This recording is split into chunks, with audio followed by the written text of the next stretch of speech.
Well, greetings to you all, and I hope you're all having a wonderful Feast of Tabernacles 2024. And I'd like to ask you if you feel blessed at all. Have you, in fact, ever counted your blessings? Even though it may not feel like it sometimes, especially in comparison to many people in the world who seem better off than us, we are blessed far more than they. You may know some people that have lots of money, and they may seem really blessed, especially when they say that they have been blessed and that God has answered their prayers. But how blessed are they really? And will they have all that money and their possessions forever? Sure, there are many people who have lots of money and lots of possessions. And we could assume that they are happy, right? But oftentimes they are not. Just look at the many famous people in the world today. Famous athletes, politicians, whatever it may be. So how are we more blessed than they? Now, we may not be more physically blessed, but we certainly are more spiritually blessed. We have been handpicked by God the Father to have the chance to be in His kingdom and receive everlasting life. We have more knowledge than the world when it comes to spiritual matters. And what the Bible has to say, because our minds have been opened. The riches and physical things could very well be considered a distraction from what is more important. And these physical blessings that the world dwells on now are only temporary. And that time will come when all these physical blessings will mean nothing anymore. Times will get terrible, and money won't be able to buy anything anymore. Notice this in Ezekiel chapter 7 and verse 19. Ezekiel chapter 7 and verse 19. We read, "They will throw their silver into the streets, and their gold will be like refuse. Their silver and their gold will not be able to deliver them in the day of the wrath of the Lord. They will not satisfy their souls, nor fill their stomachs, because it became their stumbling block of iniquity." The world as a whole is all about getting and not giving. Many people expect money as well, and will get disappointed when they don't get it. And I came across an example that goes into this. For example, so two old friends, they bumped into one another on the street one day, and one of them looked worried, almost on the verge of tears. His friend asked, "What has the world done to you, my friend?" The sad fellow said, "Well, 3 weeks ago, an uncle died and left me $40,000. Wow, that's a lot of money. But you see, 2 weeks ago, a cousin I never even knew died and left me $85,000, free and clear." "Well, it sounds like you've been blessed." "But you don't understand," he interrupted. "Last week, my great aunt passed away. I inherited almost $250,000. Now his other friend was really confused. "Then why do you look so sad?" "Well, this week, nothing." In this example, the person was so blinded by riches that he didn't even care that his family members died. And this individual was clearly all about getting. Now, we know that we shouldn't be this way, but how can we prove that? One reason is where we are at this very moment and what we are doing right now. We are celebrating the Feast of Tabernacles as it is commanded. And during this time, we experience a lot of giving, a lot of sharing. And it's certainly, and it's supposed to be, a joyous occasion. This is different than what we are used to when we are back at home. And this temporary time we experience now will be experienced in the future. But it will not only last for 8 days, it will last forever. What a great time that will be. Just imagine that. Doing this every single day, or being happy, being joyous. And have we all at one time or another had money problems?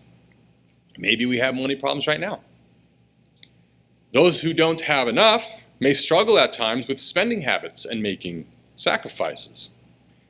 Those who have more than they need struggle also because they may not know what to do with all that money, and then they can't even decide what to spend it on.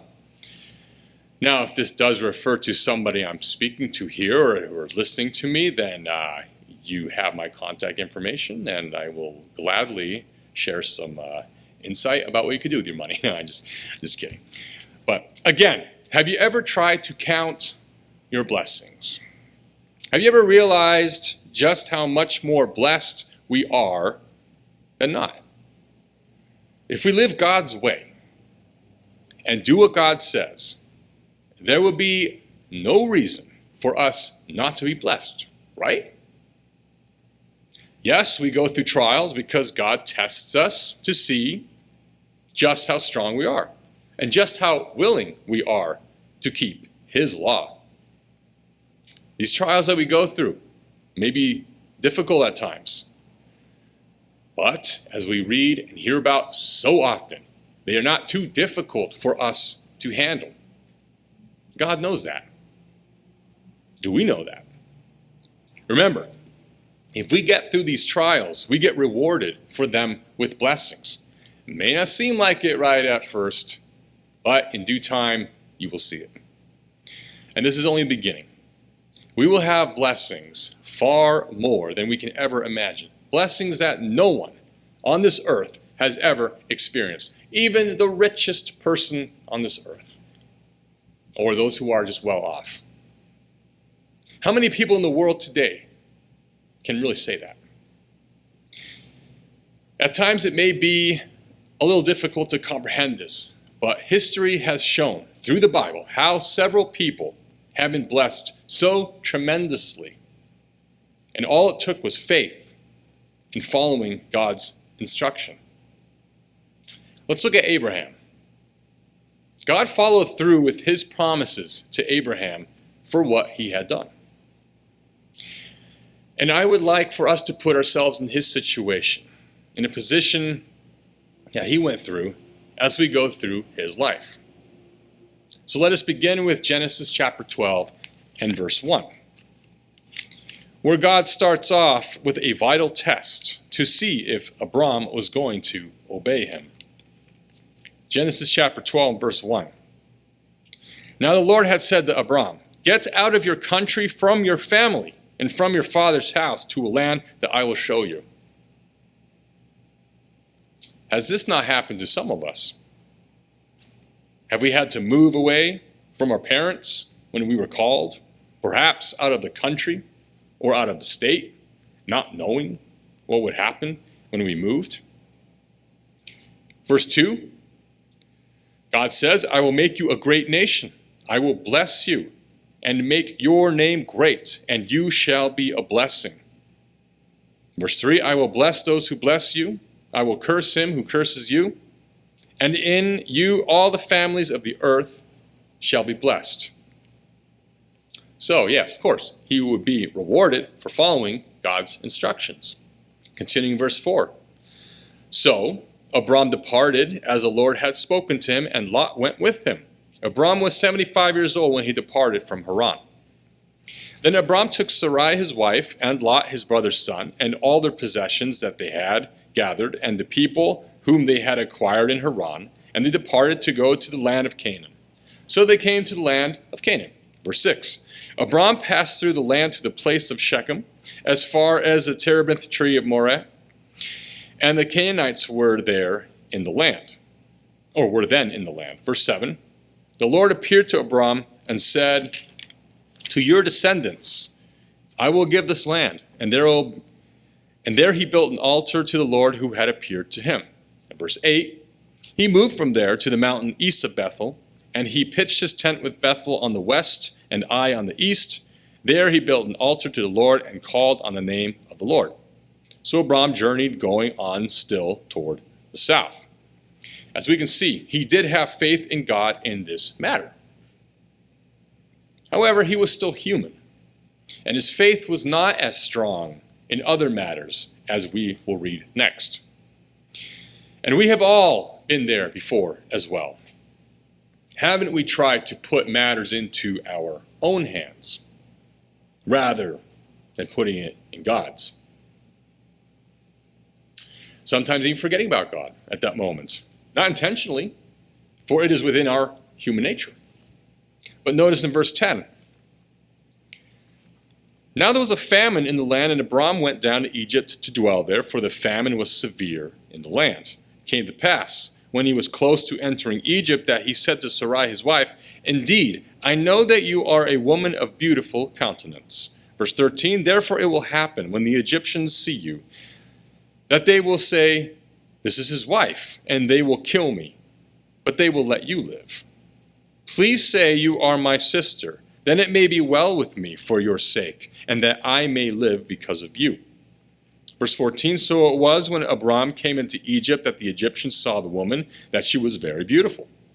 The princes of Pharaoh also saw her and commended her to Pharaoh. And the woman was taken to Pharaoh's house. Verse 16, he treated Abram well for her sake. He had sheep, oxen, male donkeys, male and female servants, female donkeys, and camels. But the Lord plagued Pharaoh and his house with great plagues because of Sarai, Abram's wife.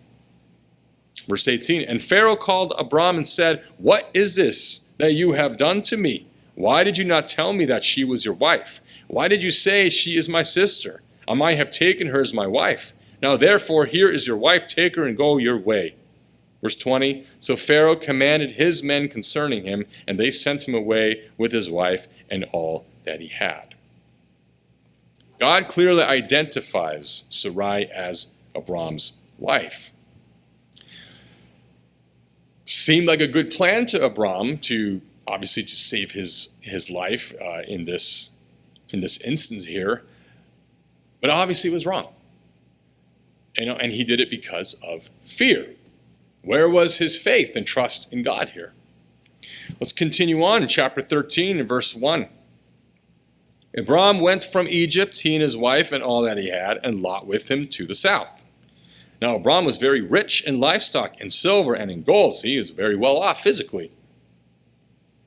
Verse 3, he went on his journey from the south as far as Bethel, to the place where his tent had been at the beginning between Bethel and Ai, to the place of the altar which he had made there at first, and there Abram called on the name of the Lord. Lot also, who went with Abram, had flocks and herds and tents. Verse 6, now the land was not able to support them, that they might dwell together, for their possessions were so great that they could not dwell together. Just imagine that. I mean, a lot of land, but they had so much possession and cattle and everything that they couldn't even dwell together. They couldn't even fit. Verse 7, and there was strife between the herdsmen of Abram's livestock and the herdsmen of Lot's livestock. And the Canaanites and the Perizzites then dwelt in the land. So Abram said to Lot, please let there be no strife between you and me, and between my herdsmen and your herdsmen, for we are brethren. Verse 9, is not the whole land before you? Please separate from me. If you take the left, I will go to the right, or if you go to the right, then I will go to the left. So verse 10, Lot lifted his eyes and saw all the plain of Jordan, that it was well watered everywhere, before the Lord destroyed Sodom and Gomorrah, like the garden of the Lord, like the land of Egypt as you go toward Zoar. This here is showing Lot's character, acting on what he sees. Verse 11, Lot chose for himself all the plain of Jordan, and Lot journeyed east, and they separated from each other. Abram dwelt in the land of Canaan. Lot dwelt in the cities of the plain, and pitched his tent even as far as Sodom. But, verse 13, the men of Sodom were exceedingly wicked and sinful against the Lord. The Lord said to Abram after Lot had separated from him, "Lift your eyes now and look from the place where you are, northward, south, east, and west. For all the land which you see I give to you and your descendants forever. And I will make your descendants as the dust of the earth, so that if a man could number the dust of the earth, then your descendants also could be numbered." Verse 17, "Arise, walk in the land through its length and its width, for I give it to you." Another promise that God was giving Abram. Verse 18, "And Abram moved his tent, went and dwelt by the terebinth trees of Mamre, which are in the Hebron, and built an altar there to the Lord." Notice also that he had to walk to where he was going, just like our parents had to walk from point A to B. I'm sure they've told us stories about that. In their younger days, back in their day, they didn't drive because they walked in the snow, uphill, and barefoot. I still say that to this day because I am now so old compared to the younger generation. So if I say this, then show how old I am, right? But point is, Abraham was very close to God. God gave him many promises of what is to come in the future. And he was blessed. Let's continue chapter 17, verse 1. Abram was now 99 years old. The Lord appeared to Abram and said to him, "I am Almighty God, walk before me and be blameless." That means be sinless. "And I will make my covenant between me and you, and will multiply you exceedingly." Verse 3, Abram fell on his face, and God talked with him, saying, "As for me, behold, my covenant is with you, and you shall be a father of many nations. No longer shall your name be called Abram, but your name shall be called Abraham, for I have made you a father of many nations." Verse 6, "I will make you exceedingly fruitful. I will make nations of you, and kings shall come from you. I will establish my covenant between me and you and your descendants after you and their generations for an everlasting covenant, to be God to you and your descendants after you. Also, I give to you and your descendants after you the land in which you are a stranger, all the land of Canaan, as an everlasting possession, and I will be their God." And God said to Abraham, "As for you, you shall keep my covenant, and you and your descendants after you throughout their generations. This is my covenant," verse 10, "which you shall keep between me and you and your descendants after you. Every male child among you shall be circumcised." See, God is obviously very giving here, all the blessings that he is promising Abraham, but that's the key right there. In verse 9, that he should keep his covenants, keep the commandments, keep God's law, and all that is his. We understand, of course, at the conclusion of verse 10 there, where it says, "Every male child among you shall be circumcised." We understand that today a physical circumcision is no longer necessary for us, as revealed in the New Testament in Acts 15 and elsewhere. And yet circumcision still exists. Only today it is about the spiritual circumcision of a true Christian. Notice in Romans chapter 2, Romans chapter 2, verses 28 and 29. We are going to come back to Genesis, so we'll go there right now.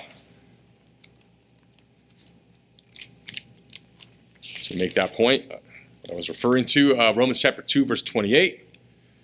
"For he is not a Jew who is one outwardly, nor is circumcision that which is outward in the flesh, but he is a Jew who is one inwardly, and circumcision is that of the heart, in the spirit, not in the letter, whose praise is not from men, but from God." And also in Philippians chapter 3 and verse 3.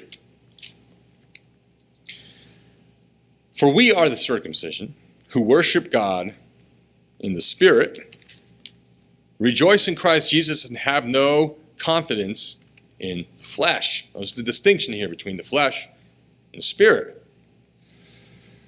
And also in Colossians chapter 2 and verse 11. "In him you were also circumcised with a circumcision made without hands, by putting off the body of the sins of the flesh by the circumcision of Christ." So, now at this point, after everything God had promised, things that could not be comprehended in human terms, one would think that there was nothing impossible for God to do. In fact, all these things that he's promising is pretty impossible in human terms, but not to God. And even after all these things were said to Abraham, he still had doubt about other things, as we read now in Genesis chapter 17. Genesis 17, verse 15.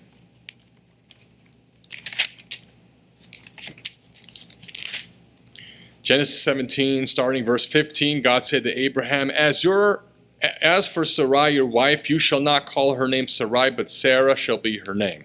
I will bless her, and also give you a son by her. Then I will bless her, and she shall be a mother of nations. Kings of people shall be from her.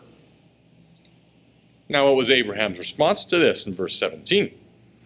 Abraham fell on his face and laughed and said in his heart, Shall a child be born to a man who is 100 years old? And shall Sarah, who is 90 years old, bear a child? In verse 18, Abraham said to God, Oh, that Ishmael might live before you. Then God said, No, Sarah, your wife, shall bear you a son, and you shall call his name Isaac. I will establish my covenant with him for an everlasting covenant, and with his descendants after him. At this point, right here, that seemed impossible to Abraham, that God could do something like this, right? Continuing on in chapter 18 and verse 10, God said, he said, I will certainly return to you according to the time of life.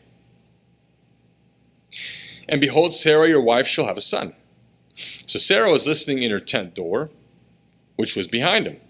Now Abraham and Sarah were old, well advanced in age, and Sarah had passed the age of childbearing. Therefore Sarah laughed within herself, saying, After I have grown old, shall I have pleasure, my Lord, being old also? Verse 13, And the Lord said to Abraham, Why did Sarah laugh, saying, Shall I surely bear a child since I am old? Sarah had doubt as well. Verse 14, so God asks, Is anything too hard for the Lord? We can ask the same question in our lives and anything that we go through. Is anything too hard for God? At the appointed time I will return to you according to the time of life, and Sarah shall have a son. Verse 15, but Sarah denied it, saying, I did not laugh. See? Sometimes even lying to God here is like, no, I didn't do that. But Sarah, for she was, did not laugh because she was afraid. And God said, no, but you did laugh. You know, we may sometimes be in a similar situation, forgetting how God continues to bless us, even through the most difficult trials. And sometimes you may even take things for granted. And as soon as a trial comes in or comes upon us, we start to remember more and more that only God can help us and that He blesses us when we go through those trials. Now, in this next example, we have Abraham talking with God, pleading with Him not to destroy the cities of Sodom and Gomorrah in verses 23 to 25 of chapter 18. Chapter 18, verse 23, Abraham came near and said, Would you also destroy the righteous with the wicked? As if God wouldn't know that, right? But Abraham still asks that question. Verse 24, suppose there were 50 righteous within the city. Would you also destroy the place and not spare it for the 50 righteous that were in it? And then he right away says in verse 25, far be it from you to do so much a thing as this, to slay the righteous with the wicked, so that the righteous should be as the wicked. Far be it from you. Shall not the judge of all the earth do right? A very bold question by Abraham, asking the Almighty, the creator of all, and all the promises that He has given Abraham, a question like this. Abraham knew that there was nothing that God didn't know about, and nothing was impossible through him. But here we have a human being, a human mindset. wanting to remind the Almighty Father what he should do. Believe it or not, we also do the same thing when we pray sometimes, don't we? Especially if it's something that we really want to have happen. And we plead with God, why can't you provide this? Or why can't you intervene on this? As if God doesn't already know, as if God doesn't already have a plan in mind the whole time. We just don't know. We may not comprehend it, and that's why. And it's a human nature. It's human to ask these questions too. But we have to be careful how we ask, of course. Notice Matthew chapter 7.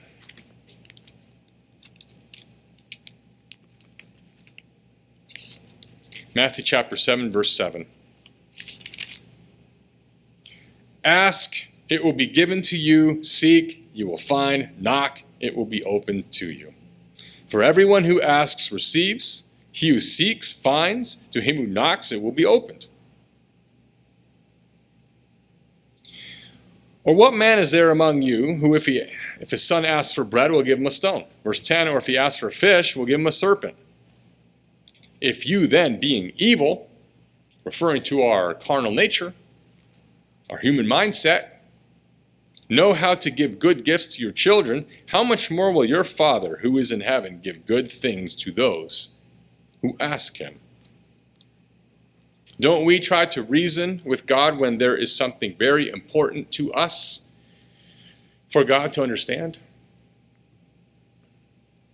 God already knows what we think about, but he wants to see that we have faith in him. He wants to see our efforts and that we have a relationship with him. Abraham clearly had a relationship with God.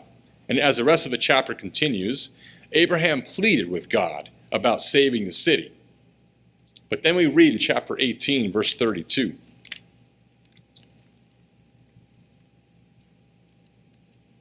Genesis 18, verse 32. He said, let not the Lord be angry, and I will speak but once more. Suppose 10 should be found there. And God said, I will not destroy it for the sake of 10. God already knew. But he's going along. He's very patient. He's letting Abraham ask these questions and see the kind of relationship that they had, right? In verse 33, so the Lord went his way as soon as he had finished speaking with Abraham, and Abraham returned to his place. So in chapter 19, we read about how Sodom and Gomorrah were destroyed because of the wickedness, and we all know that the same thing will happen again in the future. We live in an incredibly wicked world. The whole world will be affected. Here it was just Sodom and Gomorrah, but we're talking about the whole world being affected. In the next chapter, we see that Abraham still had not learned yet enough. And once again, he did the same exact sin he did earlier. This here should also give us a reminder how we continue to sin, even if we commit the same sin. It also goes to show us just how patient God is. So we see what Abraham says in chapter 20 and verse 11. Abraham said, because I thought, surely the fear of God is not in this place, and they will kill me on account of my wife. But indeed she is truly my sister. She is a daughter of my father, and not the daughter of my mother, and she became my wife. Now this was still allowed then, but not later, and no longer today. You can compare Leviticus 18, verse 9 on that.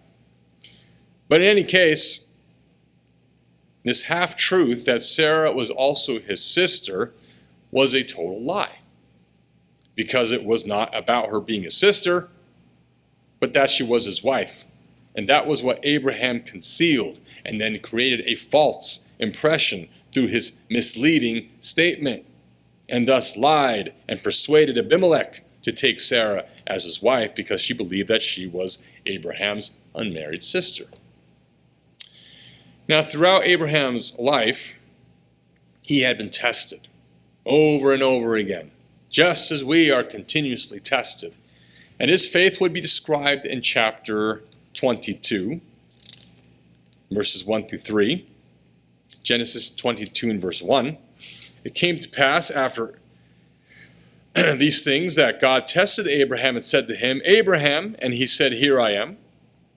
He said, as God said, Take now your son, your only son Isaac, whom you love, and go to the land of Moriah, and offer him there as a burnt offering on one of the mountains of which I shall tell you. Now,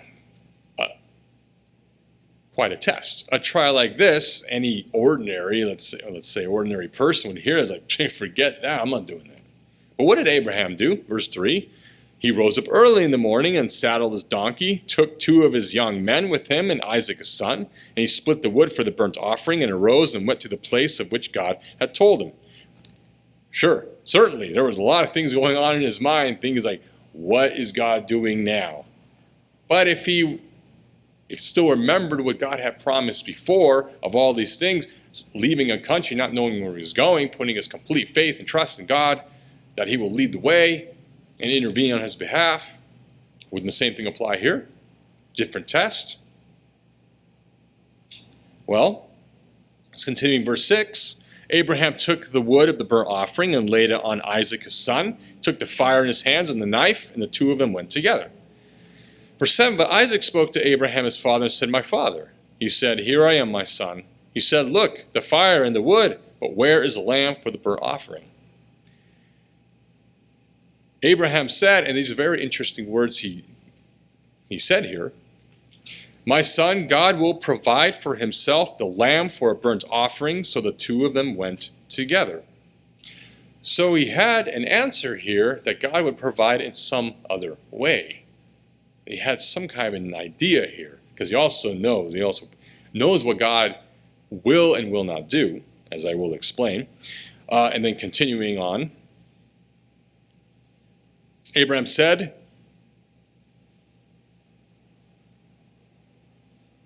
verse 9, Then they came to the place of which God had told him, and Abraham built an altar there and placed the wood in order, and he bound Isaac his son and laid him on the altar upon the wood. Verse 10, Abraham stretched out his hand and took the knife to slay his son. But the angel of the Lord called to him from heaven and said, Abraham, Abraham, he said, Here I am. And he said that as God said, Do not lay your hand on the lad or do anything to him, for now I know that you fear God, since you have not withheld your son, your only son, from me. Verse 16.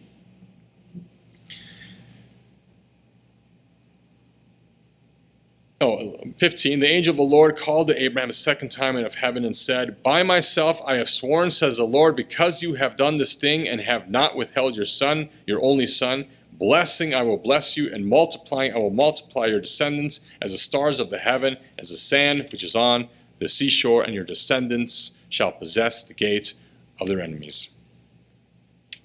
All of this was a test. And God wanted to see if Abraham really loved God more than anything else, including his son and himself. God never wanted Abraham to actually kill his own son. And God will never require such a test of anyone today. Abraham knew without a doubt that it was God speaking to him. God had spoken to him on several occasions before. But, on the other hand, God tests us spiritually in many ways today. But in principle, it is the same test.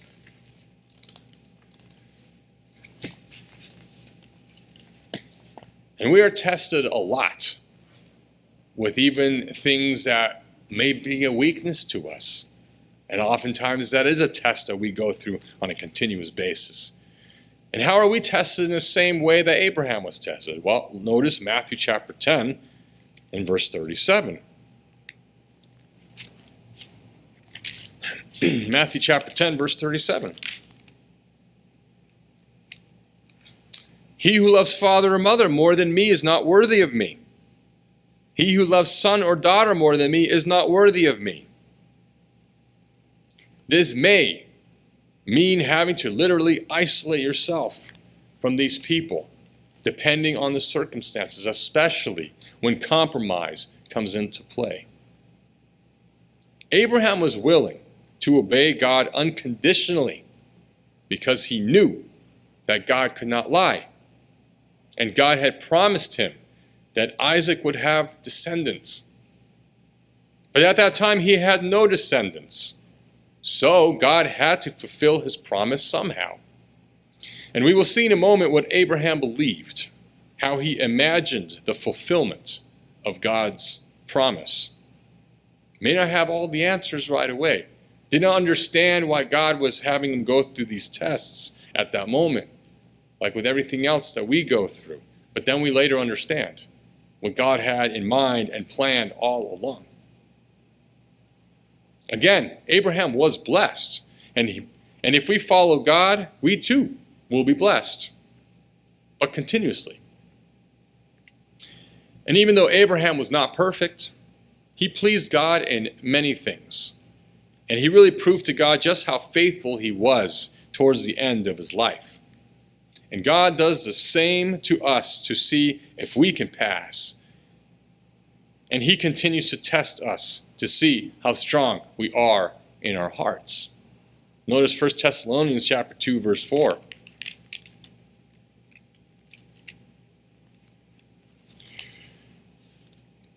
First Thessalonians chapter 2 and verse 4. But as we have been approved by God to be entrusted with the gospel, even so we speak, not as pleasing men, but God who tests our hearts. And also further in James chapter 1, verses 2 through 4.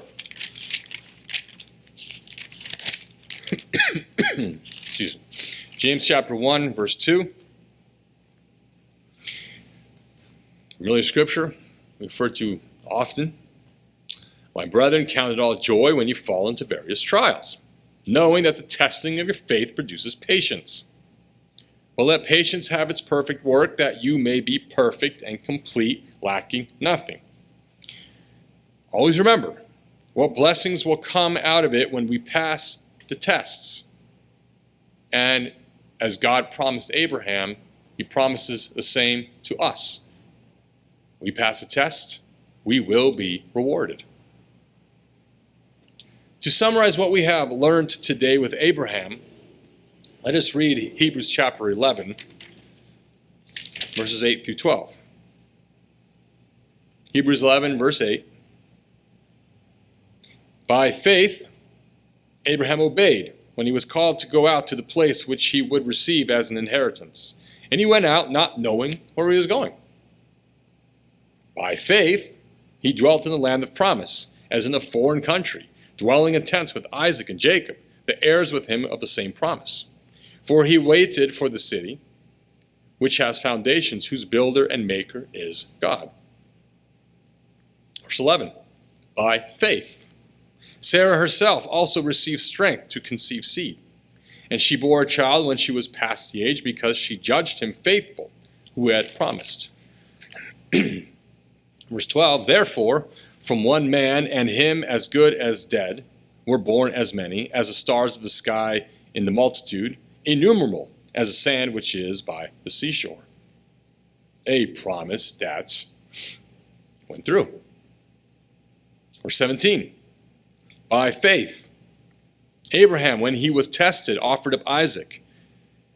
And he who had received the promise offered up his only begotten son, of whom it was said, in Isaac your seed shall be called. Verse 19, concluding that God was able to raise him up, even from the dead, from which he also received him in a figurative sense. Again, everything is possible through God. And Abraham believed that God would raise Isaac again after his death in order to fulfill God's promise of many descendants, because, as we said, Abraham knew that God cannot lie. And since we also should follow in his footsteps, God promises the same to us in chapter 12 of Hebrews, verse 1. Chapter 12, verse 1, therefore we also, since we are surrounded by so great cloud of witnesses, let us lay aside every weight and the sin which so easily ensnares us, and let us run with endurance the race that is set before us. Looking unto Jesus, the author and finisher of our faith, who for the joy that was set before him endured the cross, despising the shame, and has sat down at the right hand of the throne of God. God has hope for us. His hope for us and the joy for him is to see us in the kingdom, to be part of his family. To conclude, turn to James chapter 1 and verse 12. James chapter 1 and verse 12. Blessed is the man who endures temptation.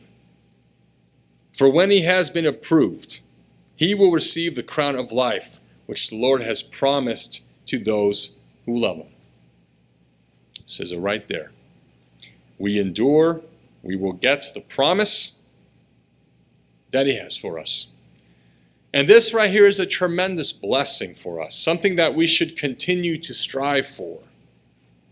And is indeed God's plan for each and every one of us. And we have been tremendously blessed thus far, having the wisdom and knowledge about his plan before anybody else in the world. How do we know that? Because we are keeping the feast. We have a sneak preview of what God has in store for the whole world and what he has in store for us.